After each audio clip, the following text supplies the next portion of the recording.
باب الاسلام سندھ پاک امجدی کابینہ کے شہر زمزم نگر حیدرآباد کے علاقے میمن سوسائٹی میں ایک تاجر اسلامی بھائی کے گھر پر مدنی حلقے کا انعقاد کیا گیا، جس میں مقامی تاجروں اور دیگر اسلامی بھائیوں نے شرکت کی۔ رکن شورا حاجی عبدالحبیب اتاری نے خصوصی شرکت فرمائی اور رمضان کے موضوع پر سنت و برا بیان فرماتے ہوئے عاشقان رسول کو مدنی پھولوں سے نوازا۔ اس بات کا مضمون ہے کہ بندہ بروز قیامت اپنے صدقے کے سائے میں ہوگا۔ جس نے صدقہ دیا ہوگا نا، وہ صدقہ قیامت کے دن شیڈو بن جائے گا، سایہ بن جائے گا۔ اب آپ کے اوپر ہے کہ آپ نے کتنا صدقہ آگے بھیجا ہے، اپنے قیامت کے دن کے سائے کے لیے کیا تیاری کی ہے۔ تو میٹھے اسلامی بھائیو، یہ مہینہ سخاوت کا مہینہ ہے۔ میرے آقا علیہ السلام سے بڑھ کر سخی کون ہے؟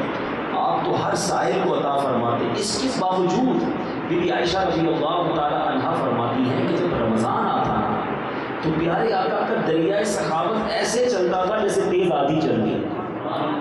کسی کو عطا فرماتے، دریائے سخاوت جوش میں ہوتا۔ تو ہمیں بھی نبی پاک کی سنت کو ادا کرنا ہے۔ بخاری اور مسلم کی حدیث ہے، خرچ کرو تم پر خرچ کیا جائے گا، یعنی تم اللہ کی راہ میں خرچ کرو، اللہ تمہیں عطا فرمائے۔ گن گن کر خرچ نہ کرو ورنہ تمہیں بھی گن گن کر دیا جائے۔